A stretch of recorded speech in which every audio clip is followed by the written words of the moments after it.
Nous lisons dans la version Louis II. Et comme Moïse éleva le serpent dans le désert, il faut de même que le Fils de l'homme soit élevé, afin que quiconque croit en lui ait la vie éternelle. Dieu a tant aimé le monde qu'il a donné son Fils unique, afin que quiconque croit en lui ne périsse point, mais qu'il ait la vie éternelle.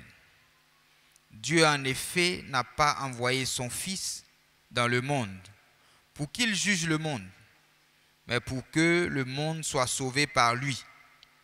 Celui qui croit en lui n'est point jugé, mais celui qui ne croit pas est déjà jugé parce qu'il n'a pas cru au Fils unique de Dieu. Amen. Il dit quiconque croit en lui.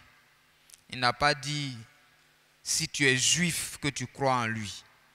Il n'a pas dit si tu es blanc que tu crois en lui. Il dit quiconque croit en lui. Il nous dit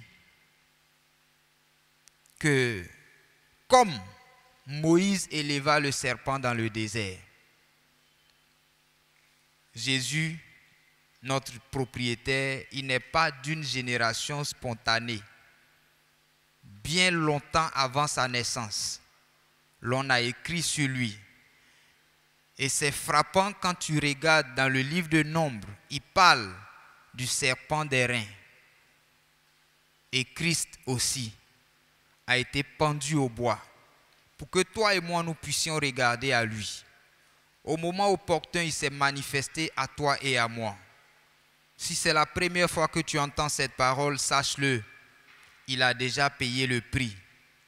Il attend que tu regardes à lui pour qu'il puisse agir en ta faveur. Pour ôter tes condamnations. Il a déjà ôté nos condamnations et nous sommes là pour l'adorer. Nous sommes là pour regarder à lui. Nous adorons celui-là que nous connaissons, Jésus-Christ le vivant, qui a été pendu au bois. Et ce matin, ne te retiens pas. Regarde au sacrifice qu'il a accompli pour toi. Regarde aux condamnations qu'il a ôtées. Et répands ton cœur devant lui. Ensemble avec le groupe musical, nous allons chanter. Pour dire au Seigneur, c'est toi qui es venu jusqu'à nous. C'est toi qui es venu mourir sur le bois infâme pour nos péchés. Et tu nous as sauvés. Ensemble, nous allons chanter et adorer ce Dieu vivant qui a payé ce si grand prix de façon atroce pour que nous soyons sauvés.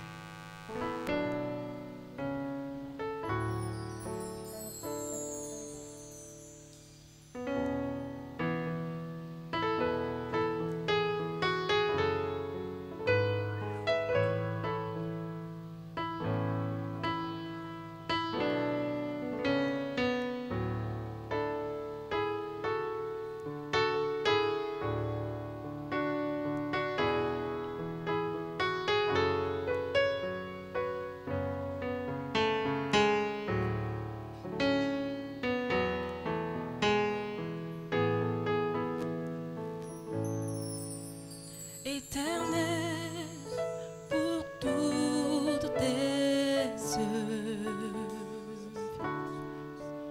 mon âme bénit ton nom.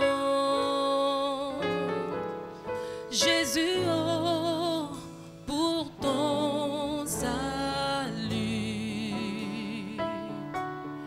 reçois ma reconnaissance, reçois ma reconnaissance.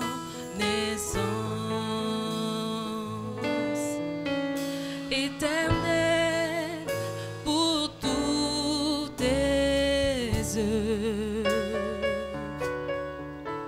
mon âme bénit ton nom.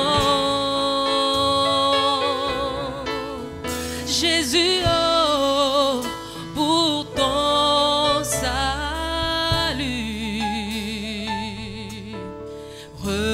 reçois ma reconnaissance, reçois ma reconnaissance éternelle. Pour toutes tes œuvres, Mon âme bénit ton nom. bénis ton nom. Oh Jésus,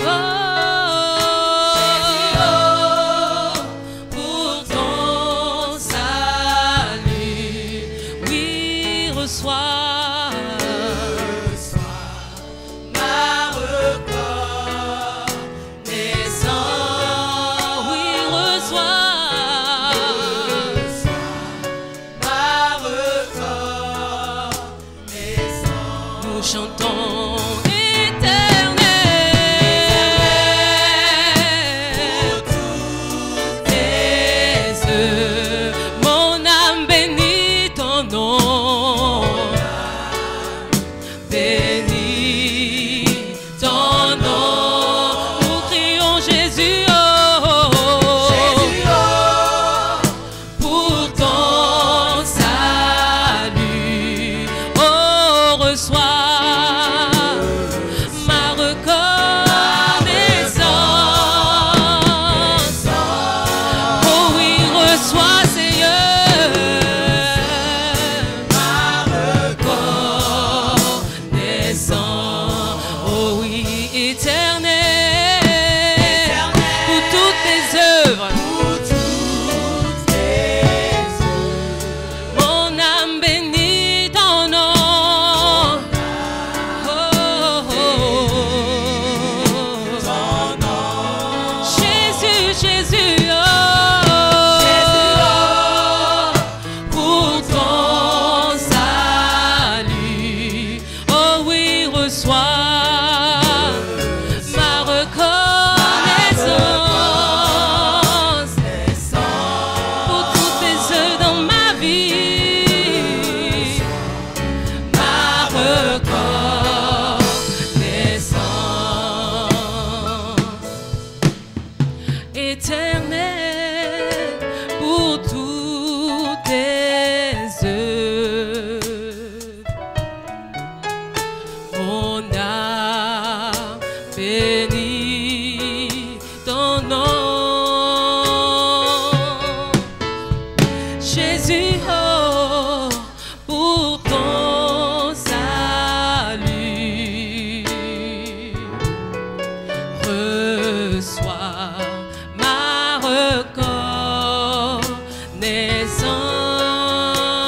reconnaissance. Reçois ma reconnaissance éternelle. Pour toutes tes œuvres, Mon âme bénit ton nom. bénis ton nom. Oh Jésus, oh, Jésus, pour ton salut. Oh, reçois ma reconnaissance. Reçois ma reconnaissance. En Jésus-Christ seul, tu chantes avec ferveur parce que le Saint-Esprit a commencé à rendre ministère à chacun. Plus tu le loues, plus il te rend ministère. Plus Jésus-Christ, son esprit se met à l'œuvre dans ta vie, dans ma vie et dans notre assemblée. Oh, nous les quiconque on est devenus enfants de Dieu. Il a gravé nos noms dans la paume de sa main. Alléluia.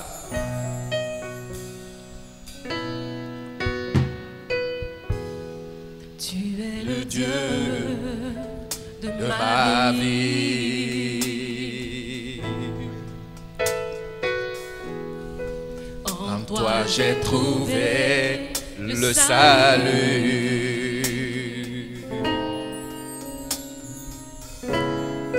Reçois, ô Dieu, l'adoration. Oh,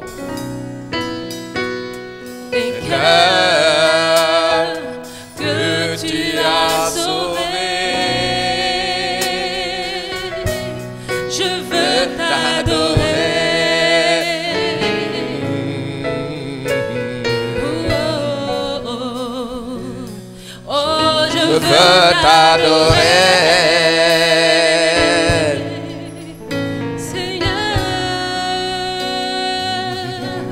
Je veux t'adorer.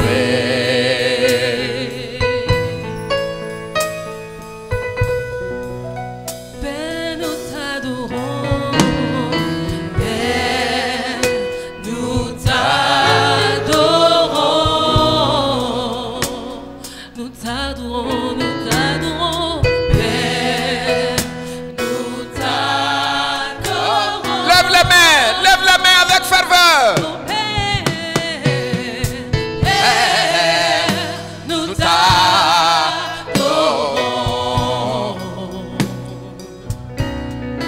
Oh Père, nous t'adorons. Père, nous t'adorons. Nous t'adorons. Oh Père, nous t'adorons. Nous t'adorons. Père, nous t'adorons, Seigneur Jésus. Nous t'adorons. Père, nous t'adorons. Père, nous t'adorons. Oh oui, tu es le roi des rois. roi des rois. Le Seigneur des seigneurs. Il est le Seigneur des seigneurs. Tu es digne d'être adoré. Et tu es digne d'être adoré. Oh oui, Seigneur Jésus. Oh Père, oh Jésus, nous t'adorons. Père, nous t'adorons. Avec ferveur, Père, nous t'adorons. Avec ferveur, Père, nous t'adorons. Père, nous t'adorons.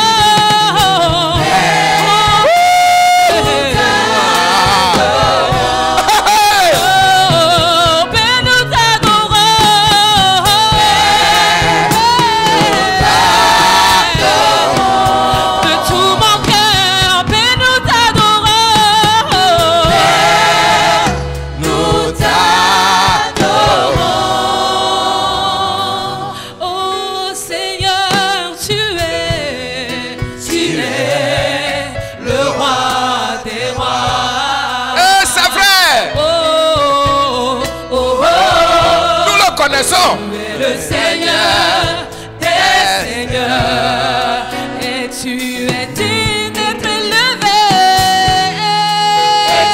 Le Saint-Esprit est en train de déboulonner les puissances qui t'ont assailli. Oh Jésus, oh, oh, oh, Jésus, nous t'élevons,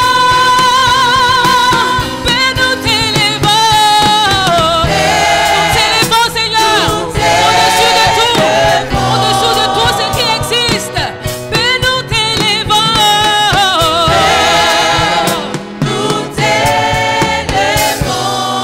oh, mais nous t'élevons.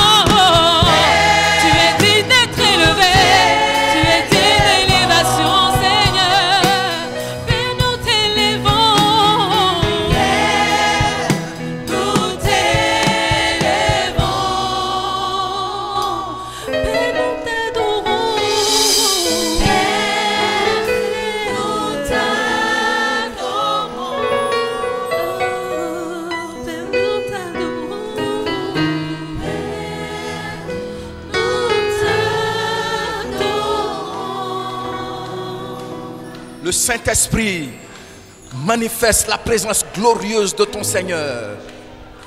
Ah oui, les chaînes tombent. Les chaînes tombent. Les morts reviennent à la vie. Alléluia. Gloire à toi, Jésus-Christ. Nous te connaissons. Béni sois-tu. Alléluia. Les oreilles s'ouvrent ce matin. Oh, gloire à toi, Jésus-Christ, pour ta présence glorieuse.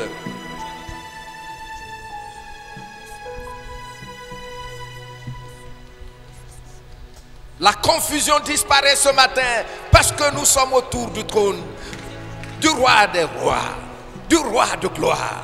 Regarde le vivant.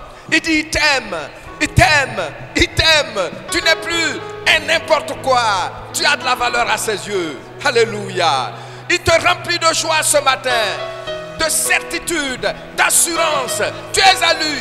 Constate ce qui se passe dans tes pensées, dans tes sentiments, dans ton corps. C'est ton roi.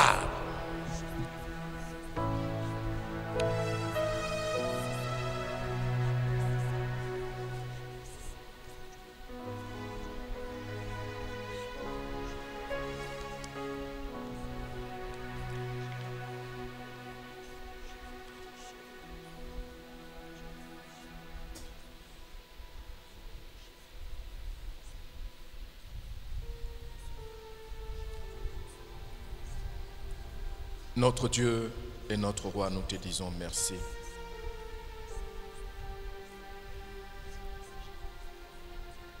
Merci de ce que tu nous as donné le pouvoir de croire en Jésus-Christ, ton Fils.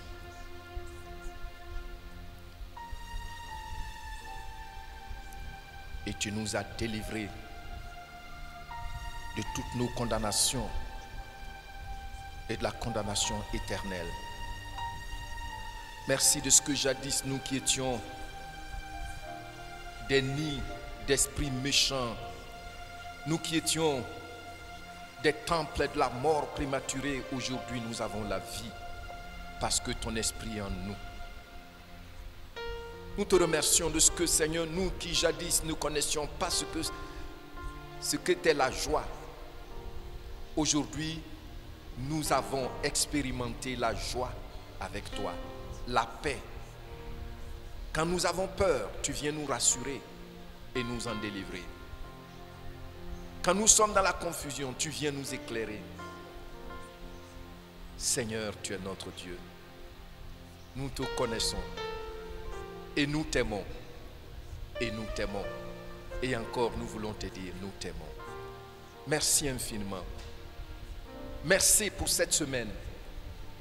Ce que tu as fait pour ma soeur, ce que tu as fait pour mon frère, ce que tu as fait pour chaque famille dans cette assemblée, pour chaque membre. Seigneur, pour chacun de nos enfants. Seigneur, c'est toi qui as fait que par ta lumière, nous aussi, on voit la lumière aujourd'hui.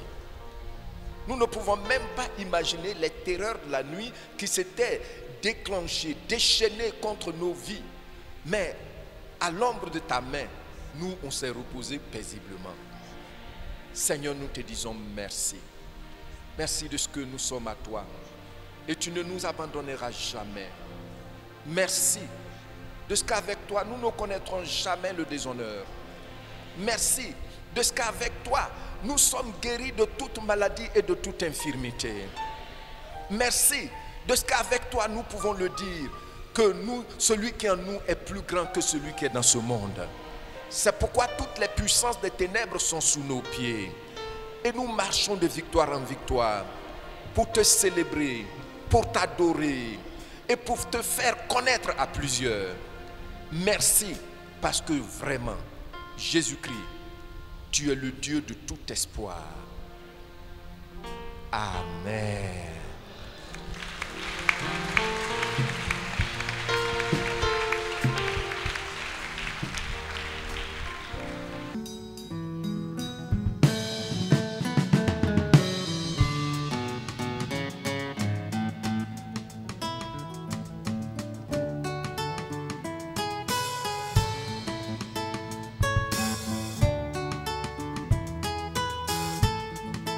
Tous dans ce monde, abandonnés de tous, pauvre et misérable, qui voudrait m'aimer.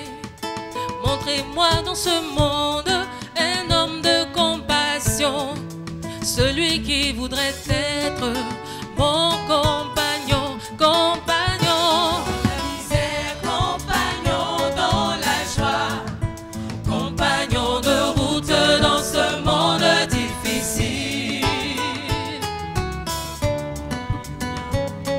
Oh, compagnon dans la misère, compagnon dans la joie, compagnon de route dans ce monde difficile.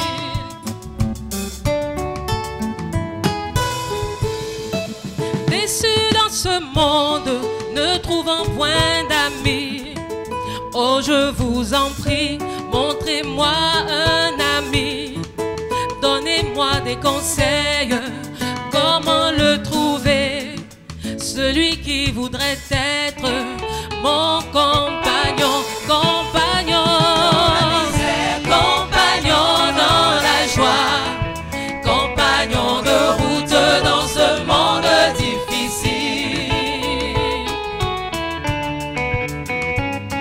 Oui, compagnon dans la misère, compagnon dans la joie, compagnon de route dans ce monde difficile.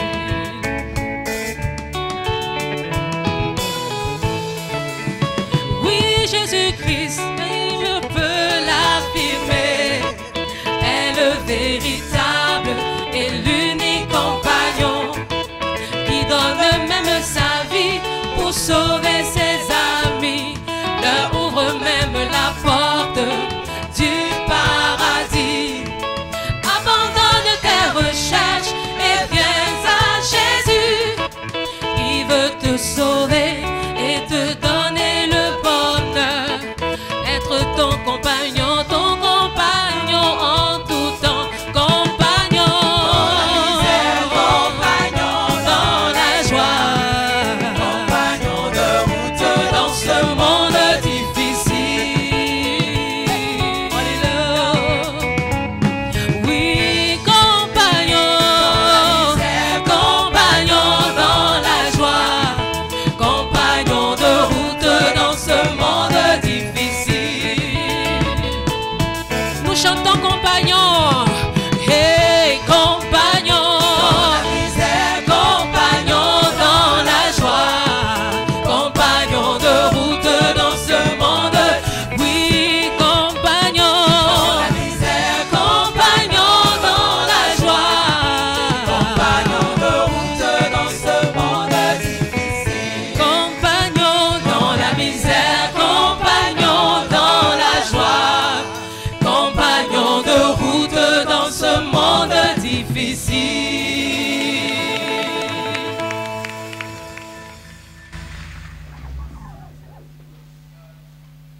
La bonne main du Seigneur est sur vous et que le Seigneur relève tous vos défis personnels au nom de Jésus-Christ.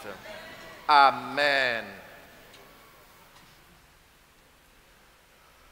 Nous sommes en train de voir progressivement notre thème choisi pour une grande mission.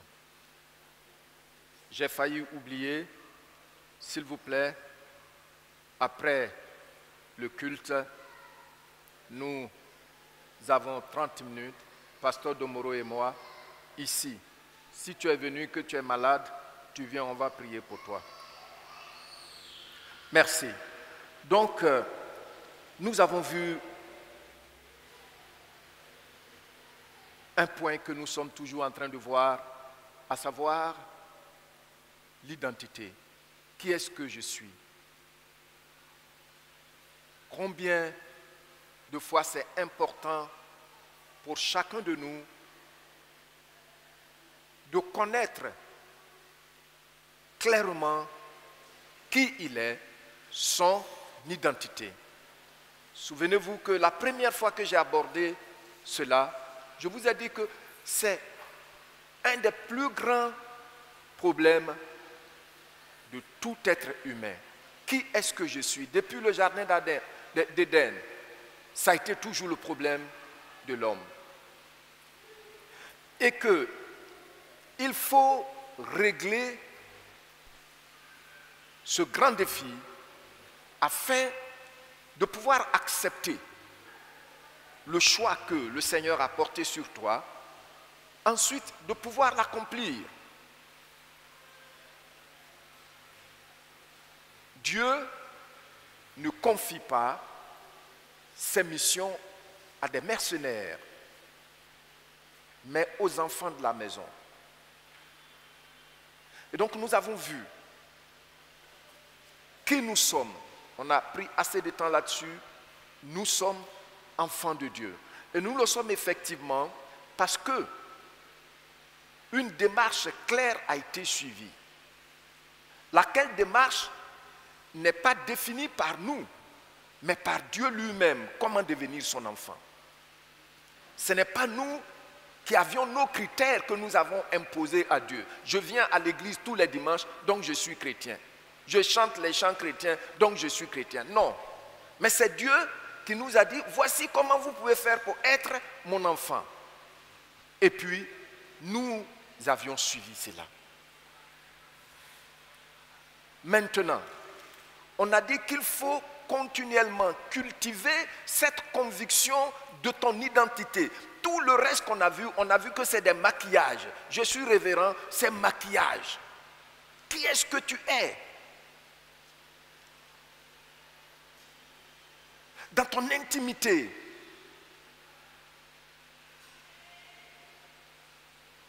même quand tu rêves, est-ce que tu as des réactions qui disent dans le rêve que je suis enfant de Dieu? Ça, je ne peux pas faire ça. C'est important, mes bien-aimés, de savoir qui tu es. Donc on a dit que ce que j'ai appelé les maquillages, je suis général, je suis révérend, je suis très très révérend, je suis ceci, je suis cela. La différence entre ces maquillages, aujourd'hui, nous voyons le deuxième cas. Je vous ai dit qu'on allait voir deux cas et puis on passera à une autre bénédiction. La conviction, la prise de conscience que je suis Dieu me donne de connaître le potentiel, la puissance, l'équipement, les ressources divines pour pouvoir avancer. Deuxième cas, c'est le cas de Gédéon.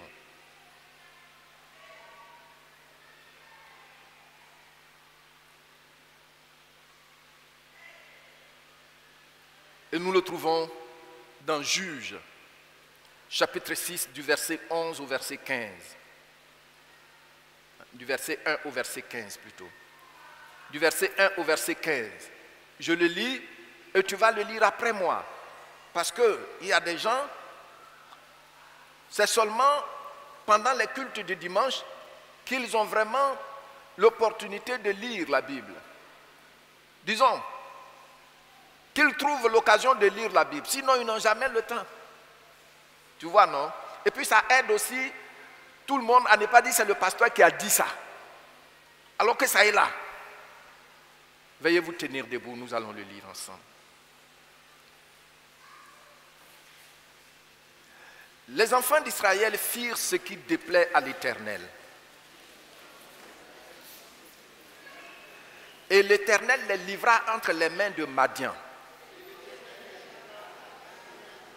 Pendant 7 ans, la main de Madian fut puissante contre Israël. Pour échapper à Madian, les enfants d'Israël se retiraient dans les ravins des montagnes, dans les cavernes et sur les rochers fortifiés. Quand Israël avait semé, Madian montait avec Amalek et les fils de l'Orient. Ils marchaient contre lui. Ils campaient en face de lui détruisait les productions du pays jusque vers Gaza et ne laissait en Israël ni vivre, ni brebis, ni bœufs, ni ânes, car ils montaient avec leurs troupeaux et leurs tentes. Ils arrivaient comme une multitude de sauterelles. Ils étaient innombrables, eux et leurs chameaux, et ils venaient dans le pays pour le ravager. Ils venaient dans le pays pour le ravager. Quiconque se lève pour te ravager, l'onction de Jésus-Christ en toi le ravage. Quiconque se lève pour ravager le travail de tes mains, l'onction de Christ en toi le ravage.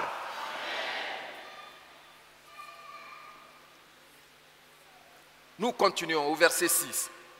Israël fut très malheureux à cause de Madian. Et les enfants d'Israël crièrent à l'Éternel. Lorsque les enfants d'Israël crièrent à l'Éternel au sujet de Madian, l'Éternel envoyait un prophète aux enfants d'Israël. Il leur dit, ainsi parle l'Éternel, le Dieu d'Israël, je vous ai fait monter d'Égypte et je vous ai fait sortir de la maison de servitude. Je vous ai délivré de la main des Égyptiens et de la main de tous ceux qui vous opprimaient. Je les ai chassés devant vous et je vous ai donné leur pays. Je vous ai dit, je suis l'Éternel, votre Dieu. Vous ne craindrez point les dieux des Amoréens. Dans le pays desquels vous habitez. Mais vous n'avez point écouté ma voix. L'histoire continue, c'est coupé. Maintenant, on continue. Puis vint l'ange de l'Éternel et il s'assit sous le térébinthe d'Ophra, qui appartenait à Joas, de la famille d'Abiézer. Gédéon, son fils, battait du froment au pressoir pour le mettre à l'abri de Madian. L'ange de l'Éternel lui apparut et lui dit, l'Éternel est avec toi, vaillant héros, vaillant héros. Gédéon lui dit, ah, mon Seigneur, si l'Éternel est avec nous, pourquoi toutes ces choses nous sont-elles arrivées? Et où sont tous ces prodiges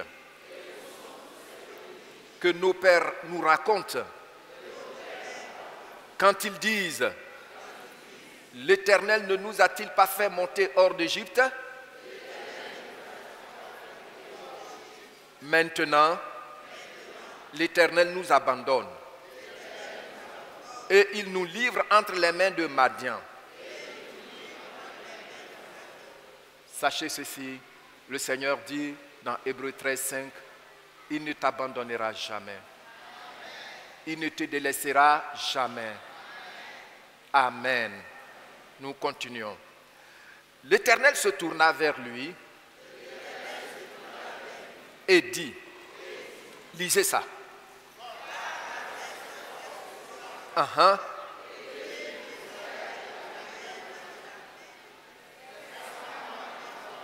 Merci. Et le 15, je lis, vous lisez après moi. Gédéon lui dit, ah, mon Seigneur, avec quoi délivrerai-je Israël? Voici, ma famille est la plus pauvre en Manassé. Et je suis le plus petit dans la maison de mon père. Gros problème, n'est-ce pas? D'un choisi. Veuillez vous asseoir. Merci. Lorsque nous voyons un peu, nous voyons là, ce texte est tiré de Juges. Et quand nous lisons le livre des Juges, le livre des Juges se situe dans un contexte historique très délicat où Israël était pleinement sous le régime théocratique. C'est-à-dire qu'en ce temps-là, c'était Dieu qui dirigeait le peuple d'Israël. Il n'avait pas de roi humain comme les autres nations. Dieu choisissait quelqu'un et au travers de lui, un leader, il dirigeait le peuple avec les prophètes. Et donc, nous allons constater que le livre des Juges se situe dans une période très délicate. Et cette période est que, après la mort de Moïse, qui a régné, qui a dirigé le peuple, c'est son serviteur Josué, fils de Nun. Maintenant, notez que Moïse a pris le temps de préparer Josué en tant que leader, en tant que son successeur. Mais bien vrai que Josué a réussi à faire entrer le peuple dans la terre promise et qu'il était un vaillant guerrier, un homme qui craignait vraiment Dieu, lui, en revanche, il n'a pas préparé un successeur. D'où le livre des Juges. Donc quand on parle de juges ici, on n'est pas en train de parler de magistrats dans le contexte que nous connaissons aujourd'hui. Mais on parle des gens sur qui l'Esprit de Dieu descendait et les utilisait dans cette situation pour délivrer Israël. Vous comprenez ça? Voilà. Donc quand vous lisez et puis vous voyez, on dit le livre des Juges, voici son contexte. L'Esprit de Dieu descendait sur quelqu'un et l'utilisait, comme les Samson. L'Esprit de Dieu descend sur lui et l'utilise pour conduire Israël à marcher dans la crainte de Dieu et à combattre les ennemis qui s'élevaient contre le peuple de Dieu. C'est ces gens-là que la Bible appelle les juges, dans ce contexte historique. Donc ici, on voit que quelquefois, il y a eu un gap, un fossé entre les juges. Dieu peut envoyer un juge qui dirige Israël, qui délivre Israël. Israël est restauré, Israël se relève. Mais quand le juge meurt, Israël retourne aux choses qui offensent Dieu. Et c'est dans ce contexte-là, Madian, Amalek et les fils de l'Orient étaient venus pendant 7 années. Imaginez-vous la terreur. Ils ont souffert. Ils ont vraiment souffert. Et Dieu cherchait quelqu'un qu'il pouvait utiliser. Quelqu'un sur qui il pouvait faire descendre son esprit parce que son peuple a trop pleuré. C'est comme ça, je vous ai déjà dit, quand on parle de l'ange de l'Éternel dans l'Ancien Testament, il s'agit de Jésus-Christ. C'est ainsi que l'ange de l'Éternel vient. Vous savez, Dieu ne cherche pas des paresseux pour leur confier des choses. Il cherche ceux qui se sont déjà investis. Il vient. Vous voyez, Moïse, il a appelé quand il était au travail. Vous allez voir beaucoup de cas, David et tout cela. Alors aujourd'hui, quand quelqu'un est dans l'église, il n'a rien à faire, il vient dire, je suis appelé.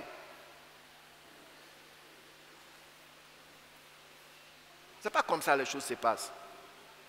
Ce qui fait que souvent tu parles de ceux dont tu ne connais même pas. Tu ignores, tu prends un texte même, tu ne sais même pas de quoi il s'agit.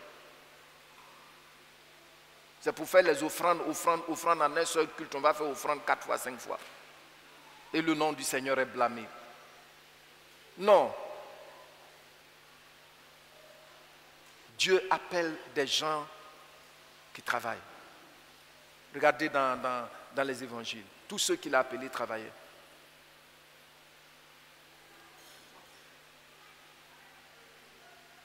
Je ferme la parenthèse. Amen. Donc Dieu voit qu'en ce jeune homme, son esprit peut accomplir la délivrance d'Israël. Alors qu'est-ce qu'il fait?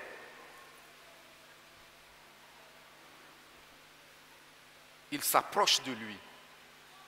Il vient le choisir pour une grande mission.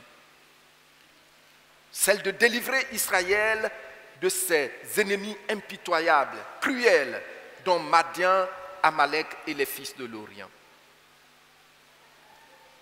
Nous allons voir donc, voici le contexte, nous allons voir les défis qui s'étaient posés.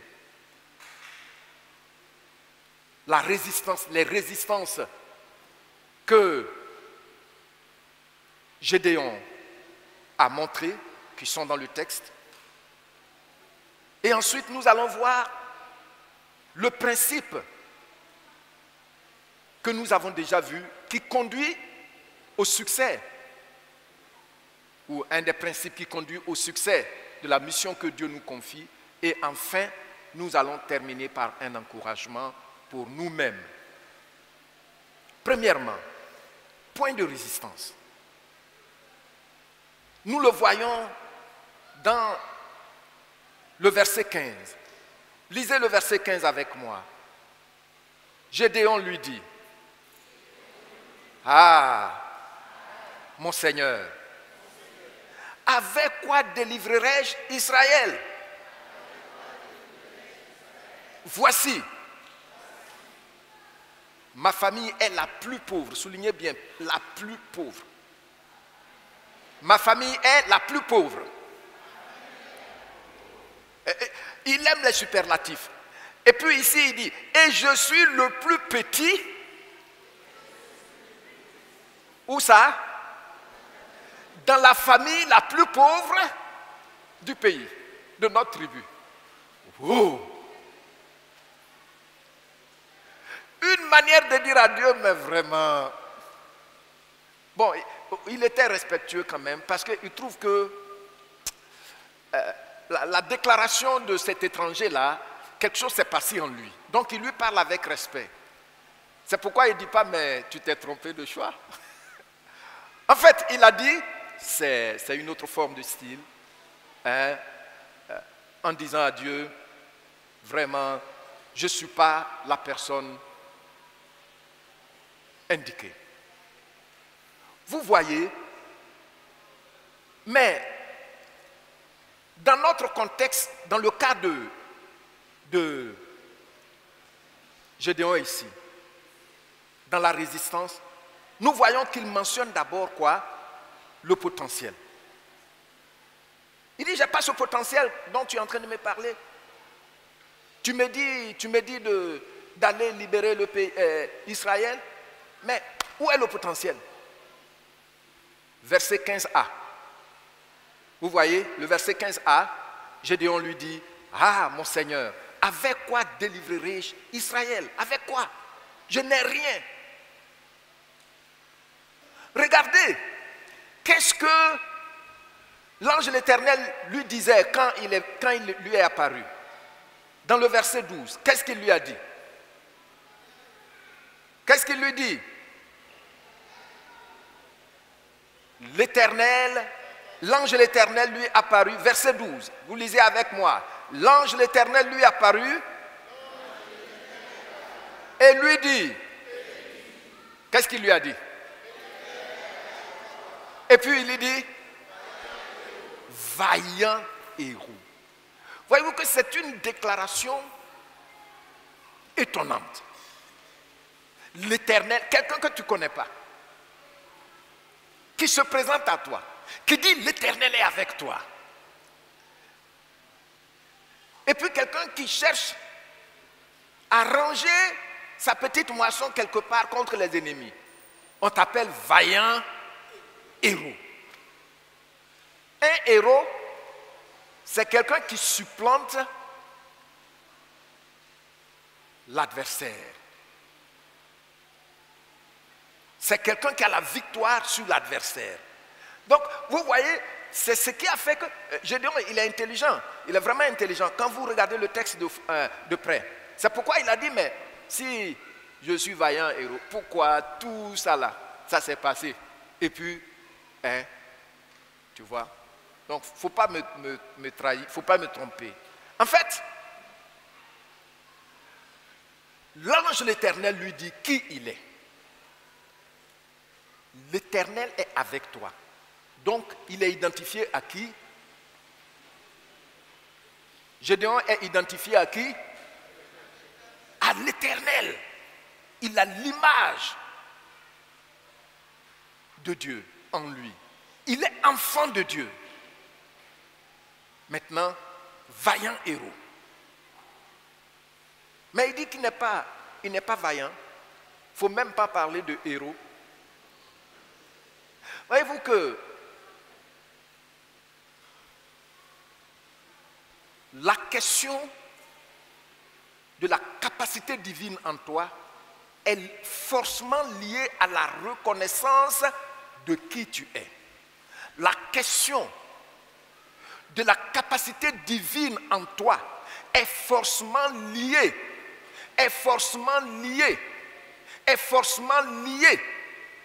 à qui tu es en Jésus-Christ. Amen. Voilà. Il soulève ces deux points. Le vaillant héros. Ensuite, l'identité. Non seulement il n'a aucun potentiel, il n'a aucun pouvoir, il n'a aucune puissance, il n'a aucune ressource. Mais deuxièmement, la question d'identité est posée, toujours dans le verset 15b. Voici ma famille est la plus pauvre de Manassé. C'est-à-dire, si tu nous dépasses, il n'y a plus de famille pauvre. Vous vous rendez compte? Au champ, hein? Même au champ, il connaît qu'il est issu de la famille la plus pauvre. Donc, il s'identifie à la pauvreté. Des gens ici, là. Ils se sont transformés en mendiants. Mendiants.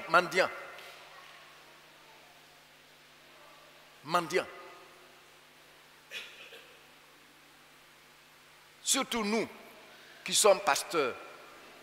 Ce qui fait que quand tu vas chez quelqu'un qui ne te connaît pas une fois, deux fois pour lui rendre visite, il est très méfiant. Jusqu'à ce qu'ils aperçoivent que ce monsieur, il vient pour édifier ma foi dans le Seigneur. C'est quelle affaire ça? Mais tout cela est dû au fait qu'on ne sait pas profondément, consciencieusement qui nous sommes. De deux, parce qu'on ignore qui nous sommes réellement, on ne connaît pas aussi les ressources divines que Dieu a déposées en nous.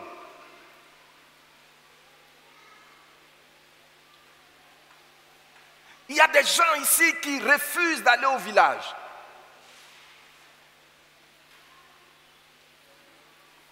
Qui ne peuvent pas aller au village. Par rapport à une situation importante, ils ne peuvent pas se déplacer. Ils ne peuvent pas construire au village. Parce que s'ils construisent là-bas, les gens vont les tuer. Tout simplement. Parce que tu ne connais pas qui tu es. Celui qui est en toi est plus grand que celui qui est dans ce monde. Celui qui est en toi est plus grand que celui qui est dans ce monde.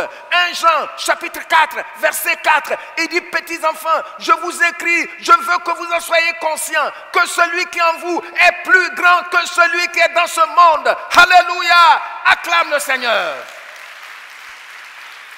Ce n'est pas une question d'âge. C'est une question de compréhension, d'acceptation. Et parce que tu as donné ta vie à Jésus, effectivement, celui qui est en toi est plus grand et plus puissant que le sorcier de ta famille.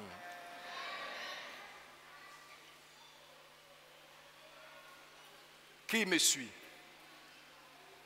Gloire au Seigneur. Tu es béni. En haut là-bas, qui me suit là-bas?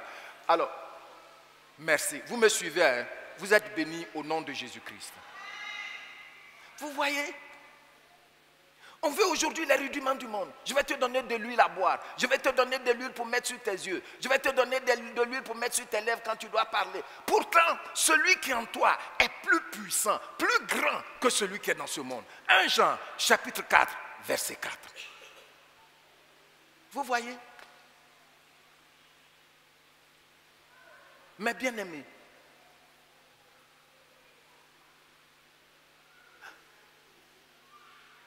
je l'ai dit tantôt et je le reprends.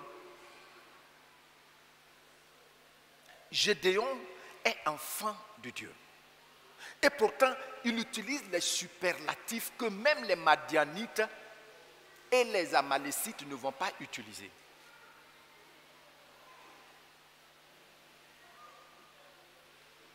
Gloire au Seigneur. Parce que il te donne de comprendre qui tu es et le potentiel qui est lié à qui tu es. Amen.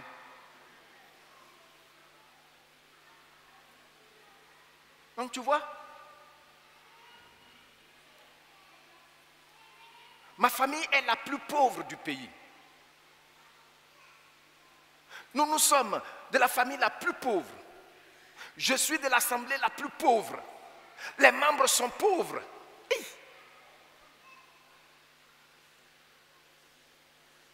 Non.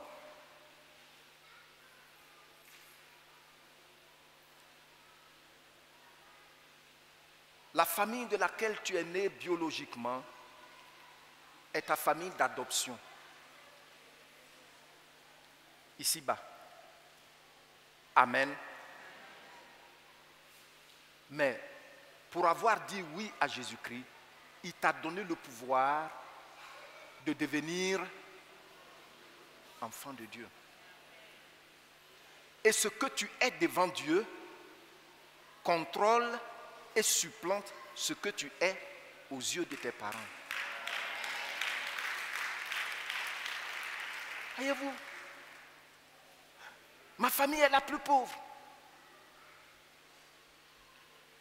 Ma famille est la plus pauvre. Les membres sont pauvres pour nous les serviteurs.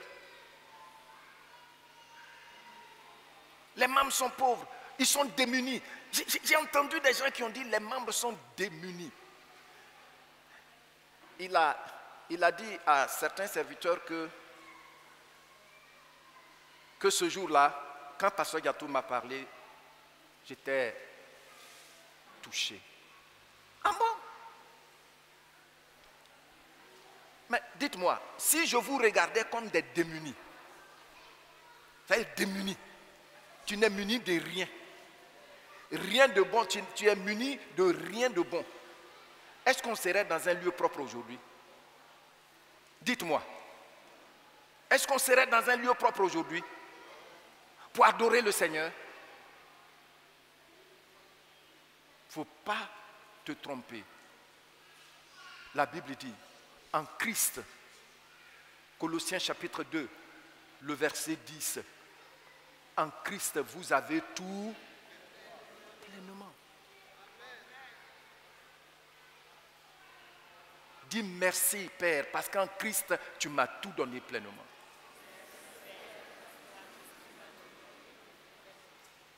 Vous voyez? Je me souviens, quand j'étais allé aux États-Unis pour ma formation, à la fin, quelqu'un m'a demandé, est-ce que tu vas retourner en Afrique? J'avais 10 ans. On m'a donné 10 ans pour visa. Je serais revenu blaguer l'église juste peut-être 1 an ou 2 ans et puis je serais reparti. Mais non.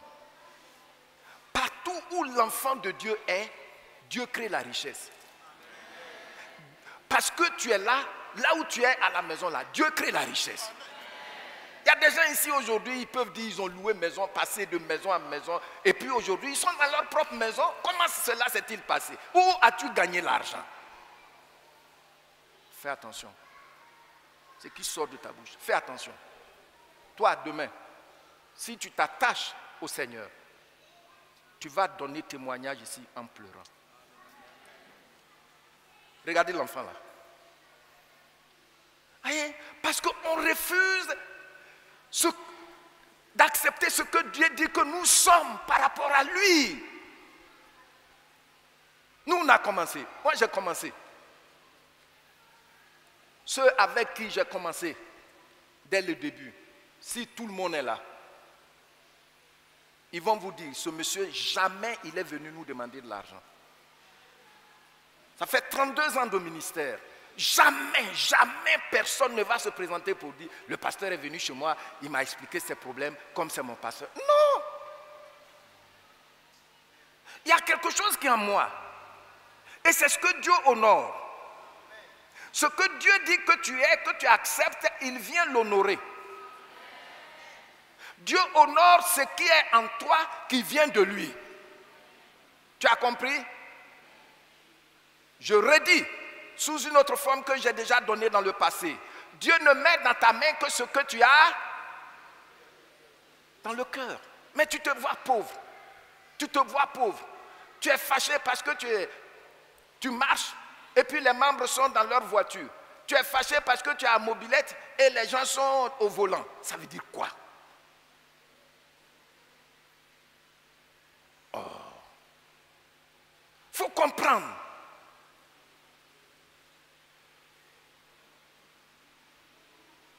Nous sommes enfants de Dieu. Maintenant, il faut enlever tous ces superlatifs.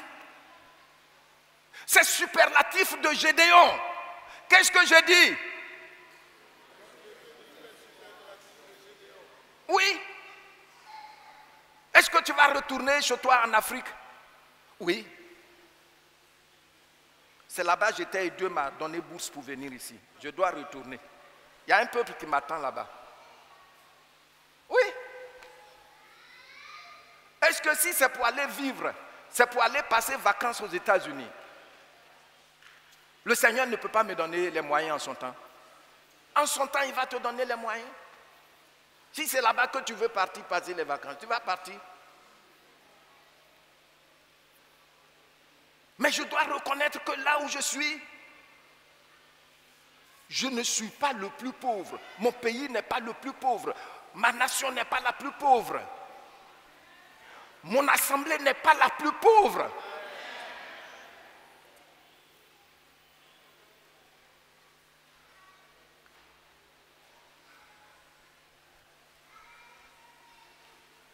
Vous voyez, nous sommes les plus pauvres. Vous voyez, les gens, ils sont déjà fâchés. Le visage est renfrogné parce qu'ils sont pauvres. Ils sont pauvres. Regardez, faites attention que le monde ne vous impose pas une identité. Regardez, le système du monde, son fonctionnement, c'est de nous imposer quoi? Une identité. Parce qu'il sait, le diable sait qu'une fois qu'il arrive à froisser ton identité réelle, il t'a gagné, il t'a emprisonné, même si tu n'es pas entre 4 murs. Bon, je vais dire quelque chose et je laisse les économistes prendre le temps de voir ça. Je le dis en tant que serviteur de Dieu. Est-ce que vous savez que ce qui nous manque pour le moment, c'est la technologie? Sinon, les Africains sont plus riches que les Occidentaux, l'Europe. Vous savez ça? Je vais vous dire pourquoi. Je ne vais pas vous dire que parce qu'on a les matières premières ici. un franc, 1 euro, ça fait combien de francs CFA? Imaginez-vous, l'Africain, l'Ivoirien, il doit travailler pendant combien de temps pour avoir 1 euro? Nous travaillons plus qu'eux. Pensez-y. Ça veut dire que si tu vois maman dans ce pagne, et qu'en convertissant le pagne, c'est 10 euros, elle a travaillé au moins 3 fois plus que la française pour acheter ça. C'est un système. Mais pour que tu acceptes ça, il faut froisser ton image que tu n'es rien, tu es pauvre. C'est pourquoi, à l'école primaire, on dit vous êtes pays pauvre. Très, très endetté. Jusqu'à dans les relations internationales, on va vous dire que vous êtes du Sud. Parce que la main qui reçoit, c'est celle qui est en bas. C'est des choses comme ça. Que le Seigneur ait compassion de l'Afrique. Tu penses que je peux accepter que je suis pauvre quand je dois prier pour... Je dois t'imposer mes mains, bénir ton mariage? Ça, je ne peux pas. Non. Il y a un dépôt en moi. Oui. Il y a un dépôt. Il y a un dépôt. Il ne faut pas jouer avec ça. Alors on te demande, est-ce que tu vas retourner en Afrique? Oui. Je retourne en Afrique. Et je suis là. Alléluia. Alléluia. Parce qu'on n'est pas pauvre. Ça y est en moi, tu ne peux pas enlever ça. Alléluia. Toi, tu ne payes pas. Regardez l'Europe. Bon, comme beaucoup ne regardent pas les choses à la lumière des Écritures, l'Europe est en train de trembler avec cette situation de la Russie et de l'Ukraine. Pourquoi? Parce que pour avoir un peu de chaleur, il faut payer cher. Est-ce qu'ici, nous, on paye pour avoir chaleur? Riche. Come on. Acclamons le Seigneur. Oh. Tu vois, les gens font... Oh mon Dieu. On est là, tu les vois, je ne suis rien, je ne vaux rien. Nous, on va tous mourir. Dès qu'on dit la bourse a chuté aux États-Unis, tout le monde tremble ici, comme si, écoutez.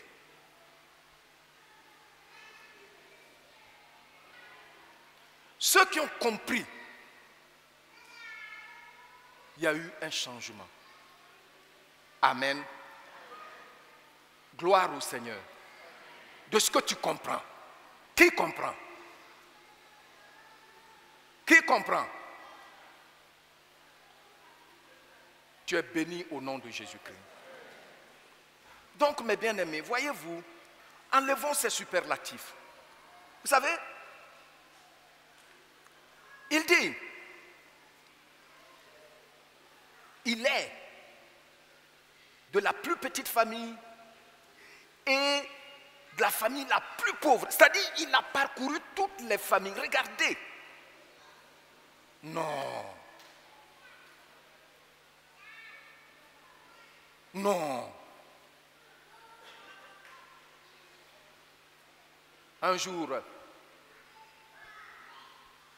le doyen de la faculté à l'université Baptiste a dit quelque chose en classe.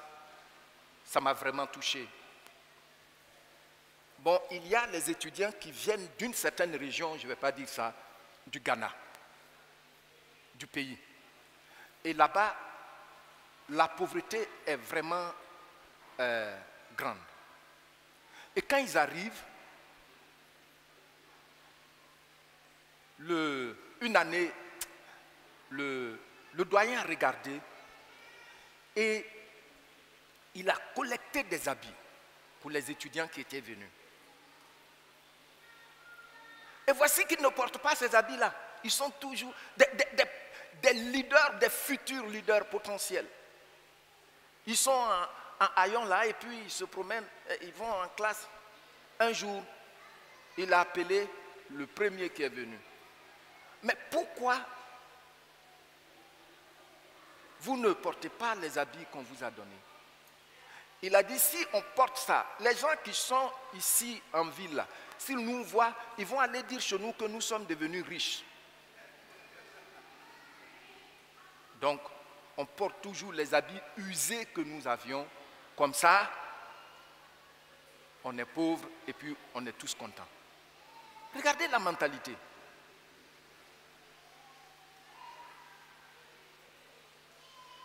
En Christ, désormais, tu aides la famille la plus riche. Le potentiel est en toi. Voyons maintenant l'encouragement. L'encouragement.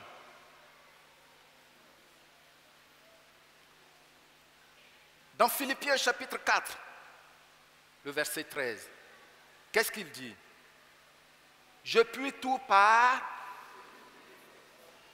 Vous voyez? Je puis tout par celui qui me fortifie. Tout le monde dit avec moi, je puis tout par celui qui me fortifie. Je ne vous entends pas. Ça veut dire quoi? Je peux tout faire par celui dont je porte l'image. Celui dont je porte l'image, c'est lui qui me donne la force en tout. Alléluia. Vous voyez?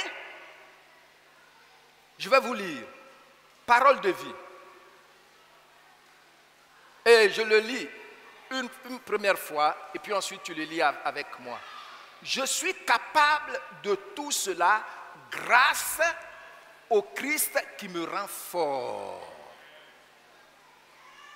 Tu as vu, non?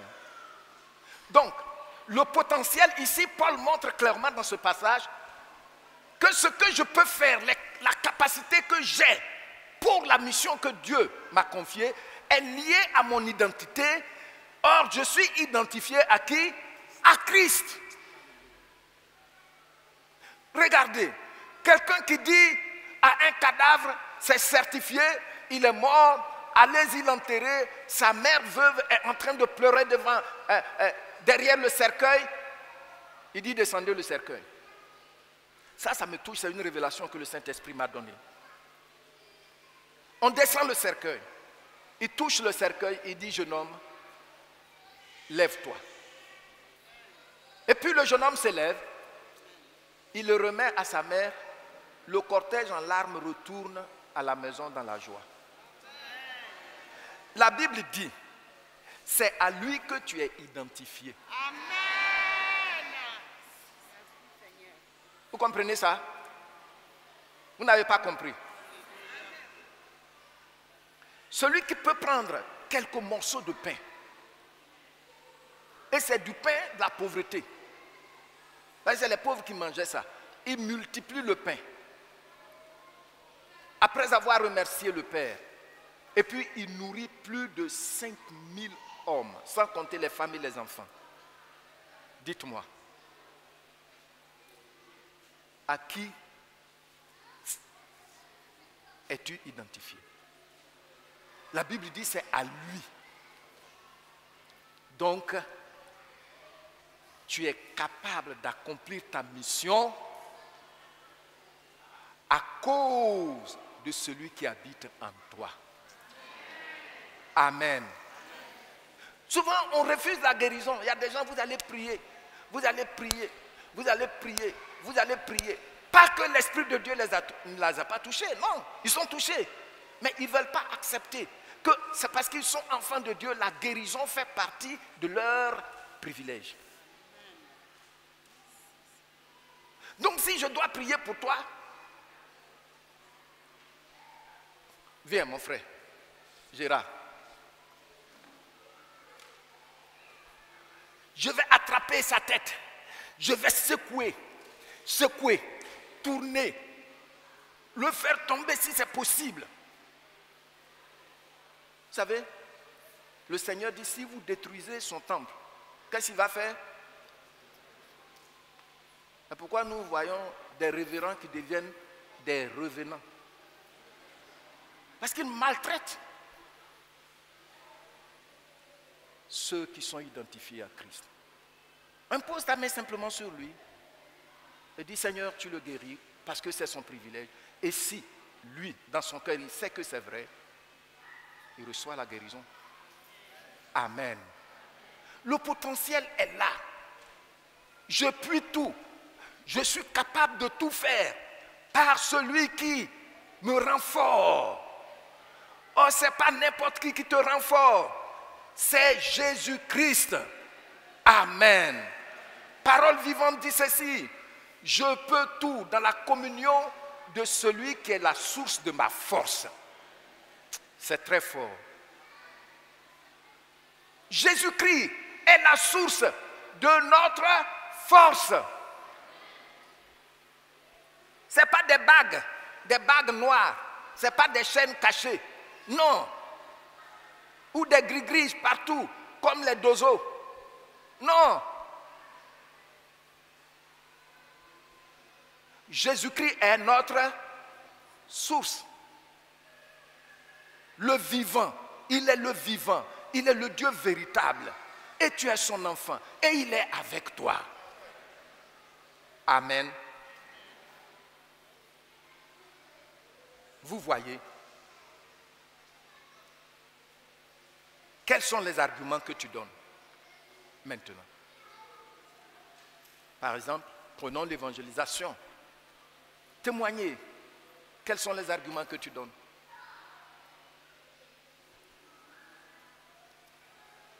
Je suis pauvre. En tout cas, nous, dans le quartier là, c'est moi qui suis la plus pauvre ou le plus pauvre. C'est moi qui n'ai rien dans le quartier là. Pourtant, tu habites le même quartier, hein?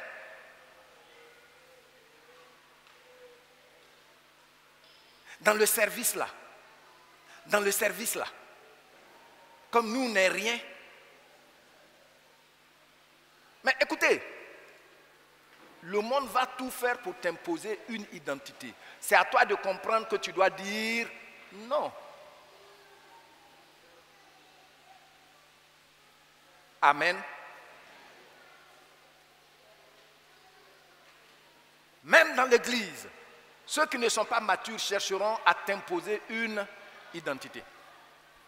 Moi, c'est grâce à ma 10 000 vies. Et si je ne donne plus? Donc on te regarde comme ça.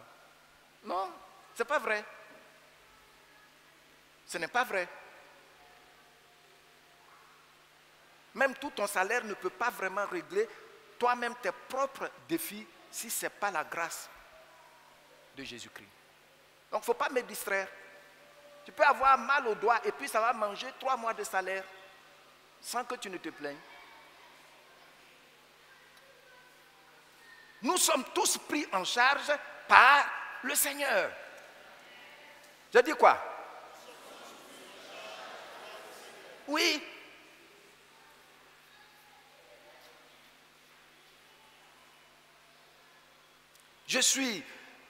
Moi je ne comprends pas bien le français. Mais comment tu fais pour communiquer avec ton voisin? Ton voisin, il est d'une autre ethnie que la tienne. Comment vous faites pour vous dire, pour vous saluer? Et puis vous riez même souvent.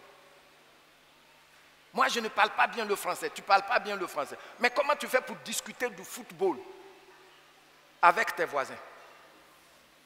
Comment? Avec quel langage? Vous voyez? Moi, je ne suis pas bien habillé. Je ne suis pas bien habillé parce qu'il me faut quelque chose. Mais pourquoi? Celui qui est bien habillé, qui a un garde-corps, il va aller dans une cabane, dans une région, auprès de quelqu'un qui n'est pas bien habillé. C'est parce que lui, là-bas, il sait qui il est. Il sait qu'il est du diable. Et il voit dans le règne des ténèbres. Il sait. Il sait que tu es différent de lui.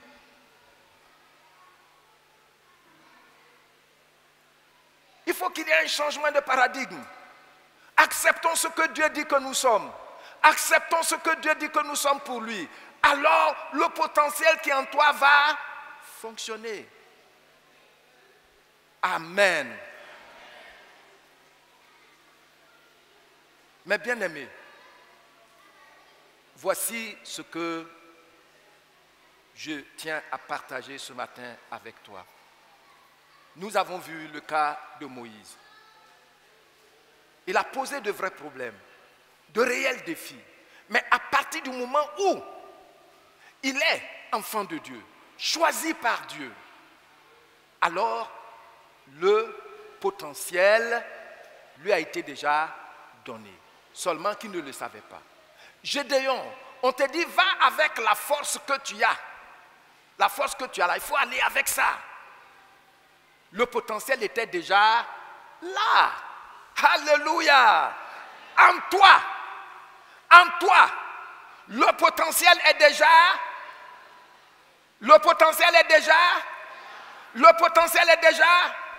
tu peux tout faire par celui qui te...